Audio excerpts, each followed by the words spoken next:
Yeah.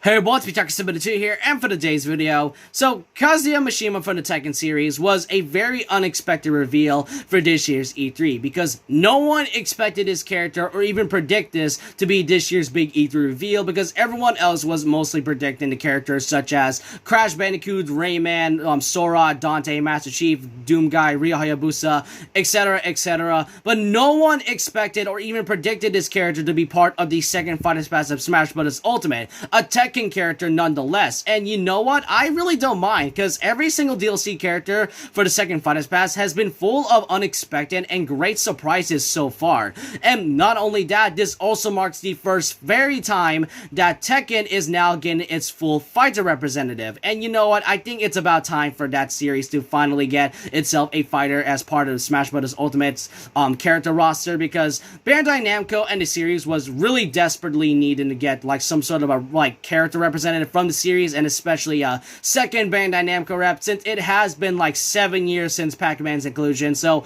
I'm glad Pac-Man isn't the only Bandai Namco rep, and I'm glad Nintendo is giving Bandai Namco some love. But the thing is though, is that there was another character from the Tekken series that was supposed to be in Smash Bros. Years ago, even before Kazuya's inclusion. And this one was way more popular than characters like this one and Jin Kazuma. Sure, Jin Kazuma was a very popular character since like Tekken 3, I think.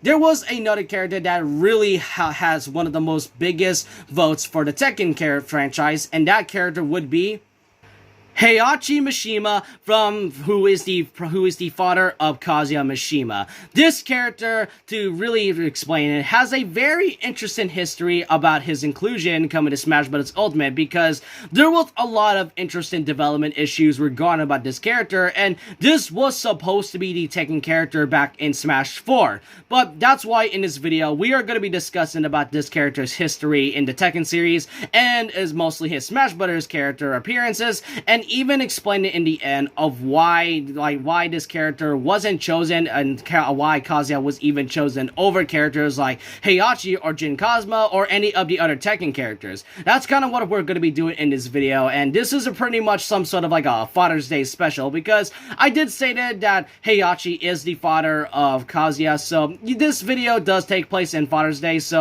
but if you guys see the date at the moment, this was uploaded on Father's Day, so please don't mind the date at all. So that's kind of what we're going to be talking about in this video, about the history of Heihachi Mishima and his history in Smash Bros. And this was the character that was supposed to be in Smash Bros. Like years ago, but we'll explain that later on. And so with that, let's not waste time. Let's get straight into it, starting off with about his character importance and role in the Tekken series. First of all, like I stated a couple times, he is the father of Kazuya Mishima, but he's also the CEO of the Mishima villain. And you know what, I'm not going to really explain about the Tekken's lore, because Tekken lore, in my opinion, is kind of hard to really talk about, really. And the thing is that he pretty much trained his son, and there was a lot of interesting history regarding about his character. He's also the main antagonist of like all the Tekken's games. Like, he's been the main antagonist since the very first Tekken game. And not only that, in the trailer, you might saw that Kazuya was throwing off other characters off a volcano. Well, that's really what Heihachi did, and like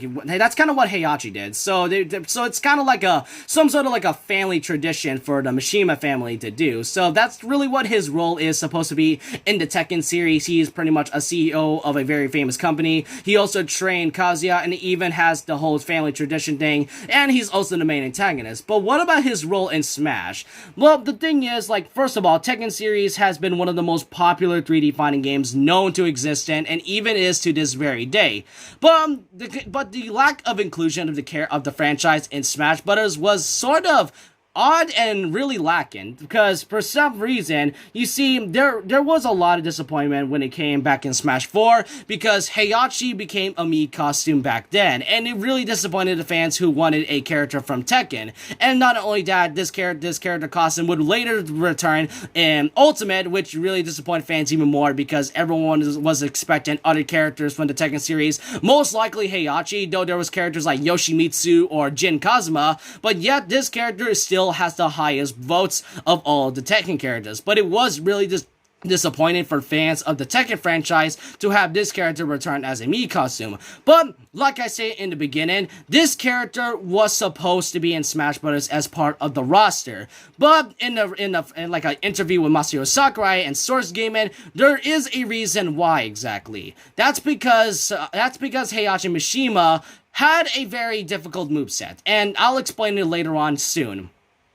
So, the thing is, the character's moveset, and especially how they would actually implement it, would really be difficult, because even though Heihachi was considered to be the next Bandai Namco rep after Pac-Man, he was ultimately, I guess, scrapped because of one thing: the way they have to implement the moveset. If you want more context, thanks to this user on Reddit, it does have a really interesting explanation of why exactly this was impossible or even difficult to implement. You see, Sakurai has stated because of Heihachi's moveset, it would just be really difficult to implement. It's not because of his moveset as entirely. To really explain this further is that, like, let's say characters such as Ryu, Ken from the Street Fighter franchise, and Terry Bogard from Fatal Fury / King of Fighters. All of these characters and the games have one common thing about them, and that's because they're a 2D fighting game. And Sakurai himself always makes sure that they have to stay to the source material to where they first originate from. Characters such as Banjo-Kazooie, they all have their original moves from the first two Banjo games, and then characters like Ryu and Ken both have their moves from the very early Tekken, like the very early Street Fighter games. And Terry Bogard, he still has his Buster Wolf and even has his own, I guess, like, I forgot what it was. I think it was like Burn Knuckle and all. And those characters all had, like I said, are all 2D fighting games. Tekken Go is, even though it's one of the most best fighting games out there, the problem is that Tekken is a 3D fighting game. It was one of the earliest 3D fighting games, and the characters such as Heihachi, Jin, Yoshimitsu, etc., all these characters play in a 3D fighting style. And Smash Bros., if we want to talk about it, like, the reason why Street Fighter and Fatal Fury were all in Smash Bros. Because, like I stated, they both are a 2D fighting game. Smash Bros. Is sort of like that. All the stages and the way their point of view and camera is just like a 2D fighting game, and that's kind of really how Ryu, Ken, and Terry were in Smash Bros. Because they all represented 2D fighting games. And characters such as Tekken, it would really be hard to implement, and also the moveset, in my opinion, the way you have to control the inputs, and especially the moveset for all of the Tekken characters, it can be very hard to master at first, but after you get a while of practice and training, you do get used to them. But it really was a very hard thing to implement the moveset for Heihachi and maybe the other Tekken characters, because the thing is, Smash Bros. Is a 2D fighting game, and characters like Terry and Ryu and Ken are also from a 2D fighting game, and Tekken is only 3D. But the fact that Kazuya made it really shows the fact that this made it like a 2.5D, because there was another game featuring a crossover between Street Fighter and Tekken, so they sort of had to do that sort of similar way. So that's just kind of the reason why this character, and especially Heihachi, was scrapped entirely. Even though he was considered, the moveset for him would be very difficult to implement. And so sadly, that's kind of the reason why Heihachi became a Mii costume in the first place. It's sort of like a apology for Sakurai and the Smash team to the fans of Tekken who really wanted this character to be a fighter, and the way they tried to consider him to be a fighter in the roster, but was eventually scrapped.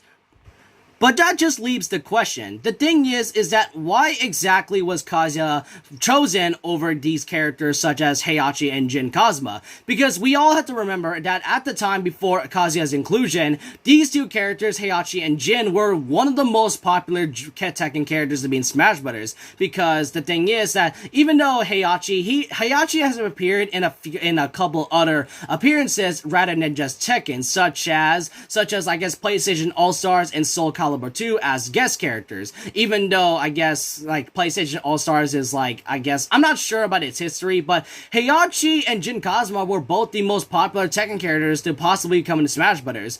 And I do have a few theories in mind. I think the reason why they did this is because, before those who don't know, Kazuya used to be the main protagonist of the first ever Tekken game, but after Tekken 2 and 3, he then became one of the main antagonists early on, and still is to this very day. day during Tekken 7, and Heihachi is also another antagonist. As for Jin Kazuma though, I'm not entirely sure why Kazuya was chosen over it. Like I said, I do have a few theories, and the thing is, I think the reason why they chose Kazuya is because Sakurai was able to implement it because I think they have more experience over time. The thing is, if they weren't able to, because the thing is, characters always have their circumstances changes, sometimes in Smash history. Ridley, for example, Sakurai stated that he would be too impossible to come in Smash Brothers because of his size. Everyone always says that Ridley was too big, but after a while, Sakurai was able to put Ridley as a playable fighter. Pac-Man, though, was the same issue, except that the way they had to do it is by modeling his pizza-shaped head, and that was kind of a hard thing until Smash 4, he then became a playable character. That happened to the same thing with Villager and the Meat Fighters. So I think over time, Sakurai and the Smash team was able to get way more experience for the character from Tekken to actually implement the moveset for them to come to Smash Bros. Ultimate. And that's just kind of one of the few theories of why Heihachi was not chosen to be in Smash Bros. Ultimate. And now that I think about it, why exactly did Heihachi become a Mii costume again if they were going to add a Tekken character into Smash Bros? Well, to be honest, all I can say is that all of that will have to be revealed at some point in the Sakurai presentation showing up Kazuya on June 28th.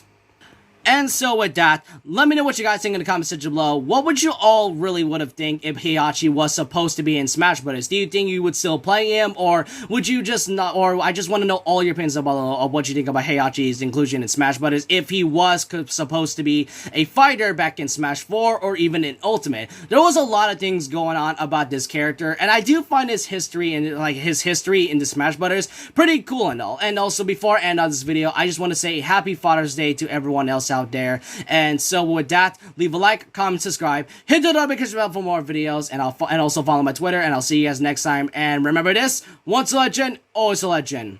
Like a Hellcat.